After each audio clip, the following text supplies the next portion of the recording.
नमस्कार प्यारे श्रोताओं, एक बार फिर से हमारे चैनल में आपका स्वागत है। आज मैं शुक्रवार का व्रत कथा संतोषी माता के लेके आई हूँ।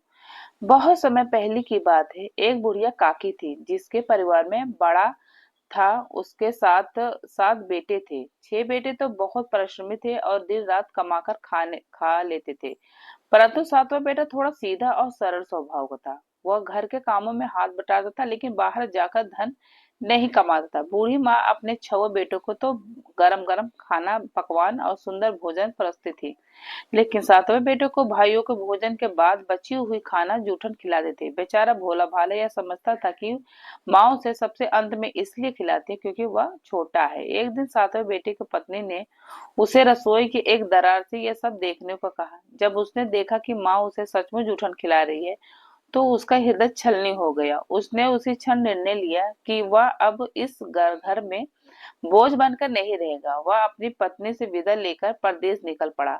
जाते समय उसने अपनी पत्नी को अपनी एक अंगूठी निशानी के तौर पे दी और पत्नी ने उसे अपना एक रुमाल दिया।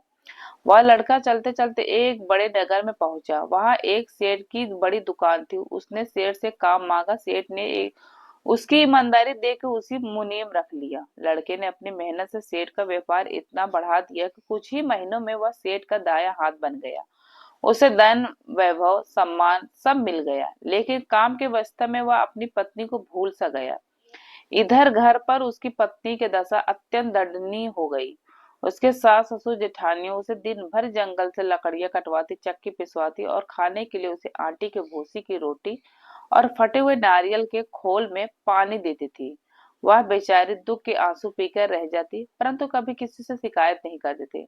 एक दिन जब वह जंगल में लकड़ियां काट रही थी, तो उसने देखा कि सरोवर के किनारे कुछ स्त्रियां सुंदर वस्त्र पहनकर पूजा कर रही हैं। उसने पास जाकर पूछा, बहनों, आप यह कौन सा कठिन व्रत कर रही हैं और इसका क्या फल है?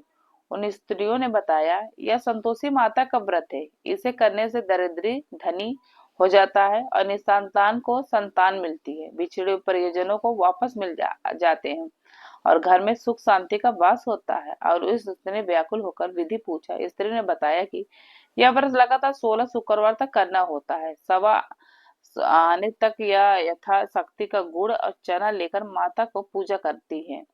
कथा सुननी होती है। अंत में जय संतोषी माता का आरती करनी होती है। लेकिन एक सबसे कठोर नियम रखना, यह व्रत करने वाला और उसके घर के कोई भी सदस्य उस दिन खटाई की स्पर्श भी नहीं करना चाहिए। खटाई खाना इस व्रत में महापाप माना जाता है। उस स्त्री ने वह संकल्प लिया और अपने हिस्से के लकड़ियां बेचकर गुड़ चना खरीद पहले ही शुक्रवार को जब उसने व्रत किया तो चमत्कार हुआ। परदेश में बैठे उसके पति का पत्नी की याद आई और उसने एक पत्र भेजा। अगले शुक्रवार को उसने फिर व्रत किया तो उसके पति ने बहुत सारा धन भेजा। अब तो उस स्त्री की श्रद्धा अटूट हो गई। कुछ समय बाद उसका पति स्वयं बहुत सारे हीरे जवाहरात और नौकर चाकर लेकर गांव लौटा। उसने देखे उसकी पत्नी के घर को लोग कष्ट दे रहे हैं। उसने तुरंत घर के आंगन में एक 7 मंजिल आलीशान महल बनवाया और अपने पत्नी के साथ अलग रहने लगा। अब उसके पास धन की कोई कमी नहीं थी। तब उसने सोचा कि अब माता को उद्यापन समापन पूजा करना चाहिए। उसने अपने जेठ के सभी बच्चों को भोजन में आमंत्रित किया। उसकी जेठानियां ईर्ष्या की आग में जल रही थी। उन्होंने अपने बच्चों को चुपके से सिखा दिया कि भोजन के बाद वह खटाई की मांग जरूर करे। भोजन के अंत में बच्चों ने जिद की कि उन्हें खटाई चाहिए। छोटी बहू व्रत करने वाली ने बहुत समझाया कि इस व्रत में खटाई वर्जित है, लेकिन बच्चों ने नहीं मानी। अंत में जेठानी के बच्चों ने चुपके से इमली खा ली। खटाई खाते ही संतोषी माता अत्यंत कोपित हो गई। देखते ही देखते महल में हाहाकार मच गया। राजा के सैनिक आए, उसके पति को किसी झूठे आरोप में पकड़ के ले गए। वह स्त्री रोते हुए माता के मंदिर में पहुंची और पूजा में, माँ मुझसे क्या अपराध हुआ?